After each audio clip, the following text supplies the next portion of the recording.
Hi everyone, welcome back to my channel. My name is Audrey.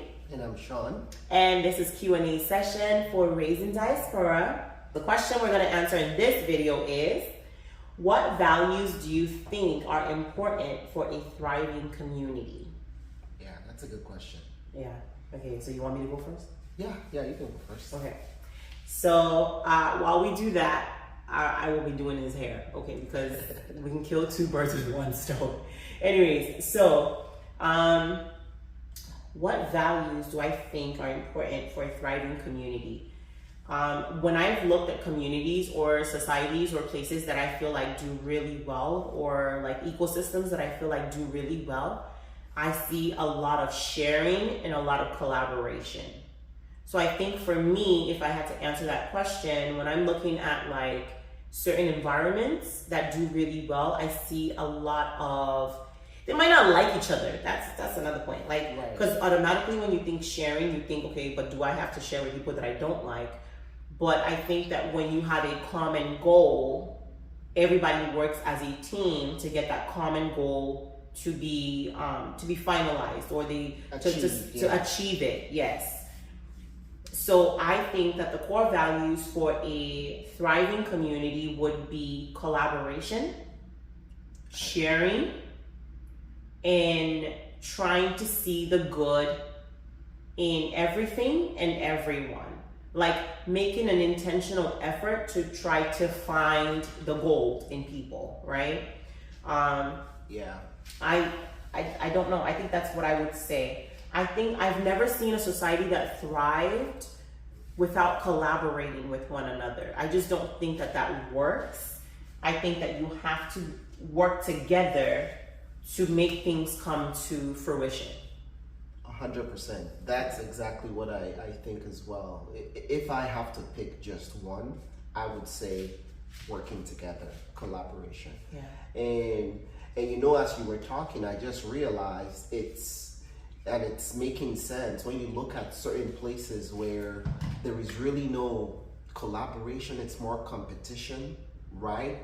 There is an element of distrust, which is why they don't collaborate. Yeah.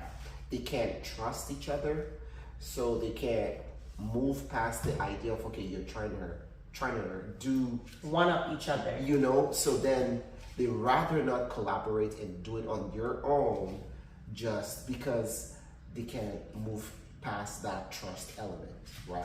Yeah. So I think, in essence, we have to get away from this place of distrusting people first and having them prove, their trustworthiness over time. Yeah. And I think that's really the issue, because then it takes a long time. If you don't trust people generally, right? When people come into your life and you want them to get to that place of trust, it takes a long time for that trust to be built. Yeah. However, if you treat people as not guilty until proven otherwise, then it's easier to trust, right? And it's then easier to work together and collaborate. Right. And I think you said it nicely though, where you said the common goal. Really, the question now is, what is the common goal? What is the common goal? Right? Because for somebody, they don't really care about like future generations or whatever. They just care about themselves right now in this moment. Yes, but even in your themselves in this moment, right? No man is an island. Everyone needs a community of people around them. Maybe they cheer you on. Maybe they're just like well-wishers, or like they just want the good for you, right? Everybody needs at least one or two people in their corner that they work with, whether it's exchanging or sharing ideas, or whether, it could be a simple thing as like someone I can call to share my day with. That's sharing. Yeah. That's collaboration. People don't think that that's collaboration. That's collaborating, because you come in to share your day with me, I have to choose to listen. Right. So it's collaboration. It's like, what is it? A negotiation?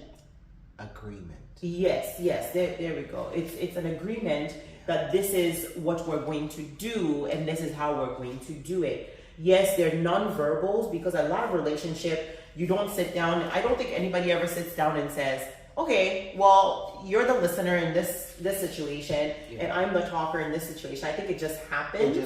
It just happens. But I think there are times when you meet certain relationships and you just know, okay, this person is way smarter than me. I'm the listener in this conversation or in this relationship, or I have something to add to the conversation.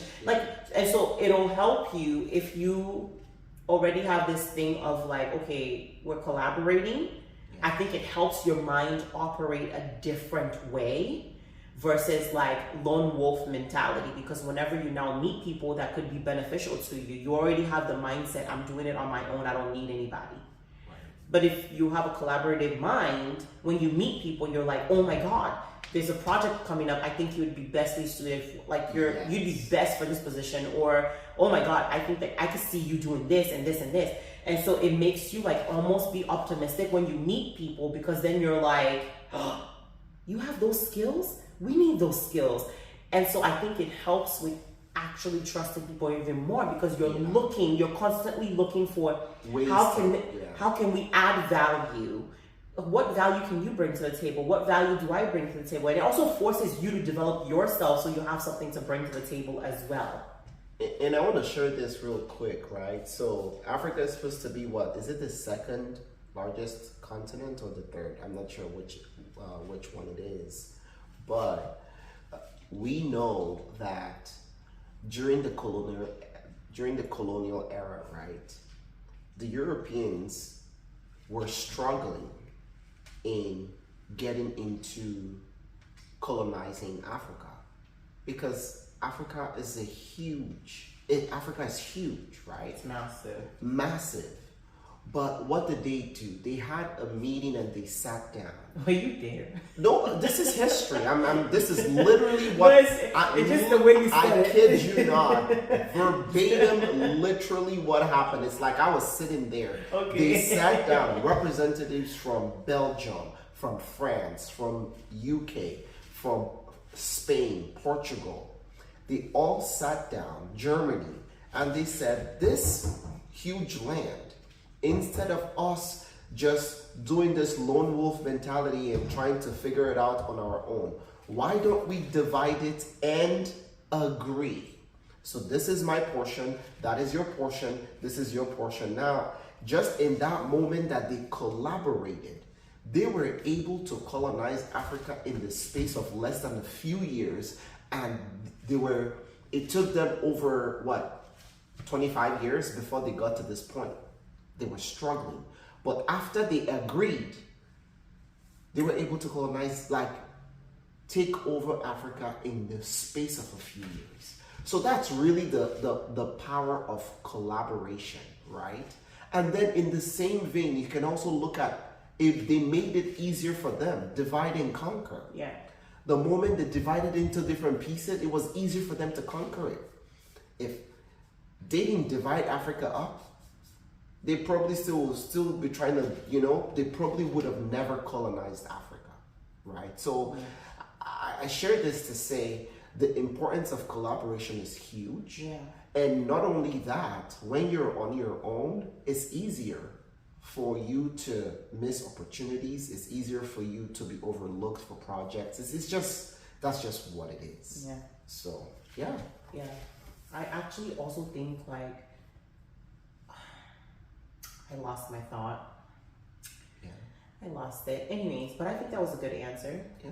Yeah. I think that collaboration is critical, right? Because I think in the Black community in general, there has to be far more collaborations that occur, because sharing of information. It's so I can't tell you how many times it's like, oh my God, why didn't you tell her? Why you had this information the whole time, you couldn't share, but it's like, I'll keep my information to myself. It'll better my life, better my community, better my family, better my own people inside my own household. But yet you have friends. That thing pisses me off. There's nothing that can piss me off more than this, where it's like, how are you friends? It's How are you friends? You have honestly, information. It doesn't matter if you're friends or enemies. Here is the honest truth. The idea that you have information about certain things and you don't want to share it because you don't want people to now be in competition with you. Here's the honest truth, right? The fact that you don't share it with your circle doesn't mean other people who have that information is not sharing it with their circle. So what you're doing is just shortchanging your community. So any community you're part of is now in the disadvantage because you didn't provide or share that information. And I think we have to get away from that as Black people, as Africans in general, because when you look at other races, especially Europeans, they're very good at sharing information with themselves in their community. And it doesn't matter if there is now competition. What people don't realize is competition actually brings like attention to something, which now further increases the reach of that thing. So if there is no competition and just you're the only one doing, there's no attention brought to it. So if it was going to be $1 billion industry, it is just $1 million industry. So I mean, the nuances cannot be measured. It is that huge. The importance of sharing information. So this is all has to do with collaboration. Yes, like, I mean, just if you find out information that you think will help people start a business or go into a business or do something, share the information. And you know, in sharing, you gather more information because you don't even know who you're sharing with, right? So it's like, oh my God, thank you so much for sharing that with me. Hey, and then you go and you're talking to somebody else or whatever and they add to it. So then you come back to the person that shared the information. Guess what? I found out more information about that thing. I think that's such a productive way of living life versus like trying to keep information to yourself to benefit just yourself. I think that type of selfishness doesn't take anybody anywhere. And then how much are you even gonna make? Like you're getting chicken change and then you think the world of chicken change. And I think that's one thing that I feel like Black people have been susceptible to, like where it's like they'll parade little money like this in your face, like $1,000 in your face, and like, you want this, and then you're like, oh yes, so much money, I'll keep it to myself. And if you had actually broadened your horizon just a little bit, you could literally find people around you. I know so many people that have people around them where they could work together to exponentially multiply that $1,000 to like literally thousands and thousands and thousands of dollars, if not millions of dollars. But because I don't do that collab thing. You know, people can't be trusted. That's why you stay small. You remain small because you cannot fathom the idea that there's enough supply for everyone. Yes. There's enough supply for everyone. The reason Google is what it is today, that search engine nonsense was to share information. Look at Google for free. Information for free. And then look at YouTube. YouTube is you could like quit going to school and become a professor just on YouTube, honestly. Yeah. In any area that you're trying to learn. It's a free thing where you come and people are freely sharing knowledge. Yeah. Freely sharing what they know. And I think that's what separates America from the rest. That's the truth. If you look at any society that is succeeding, that is growing, there is collaboration, there is working together, there is sharing of information. Yes. Obviously, of course, they're not sharing everything, but there's a lot of sharing that happens in America. A lot of sharing. And even in school, like even in kindergarten, from a very young age, you're being taught to collaborate with those in the classroom. Yes. You're being taught teamwork. You're literally taught to work together. And I think that's really vital for moving forward in life.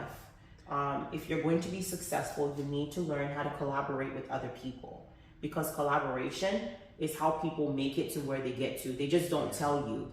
If Microsoft, what's the guy's name again? Bill Gates? Yeah. If he didn't collab with Steve Jobs, there wouldn't even be both. Yep. I mean, Apple wouldn't be a thing, right? Because Apple needed money from him at one point, Yeah. or whatever. Okay, so let's strike up deals. Let's work together. That's collaboration.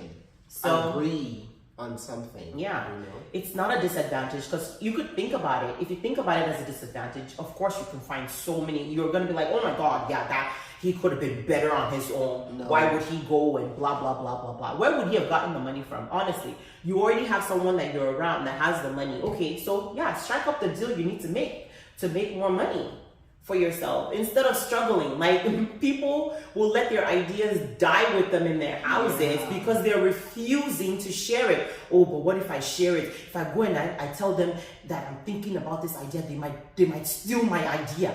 There's no such thing as a unique idea in this world. Yep. Like, ideas are not new. There's nothing new under the sun. Yes, the way that you go about it might be a little bit different, but you're so scared about sharing your ideas and sharing what you want to do so badly, right? That you even miss out on the opportunity. Yeah. Is that not a shame? But then we'll go to church on Sunday and be praying to God about the devil coming against us. Come on now, seriously, it's basic stuff that we can literally be more in control of. You're in control of the way that you respond to certain things. And I think that, like, a thriving community requires for people willing to share. Yeah. Yeah. Share and work together. Yes, absolutely. Okay. Yeah. I think we're done with this video. Okay, we will talk to you guys in another video. All right, bye guys. Bye.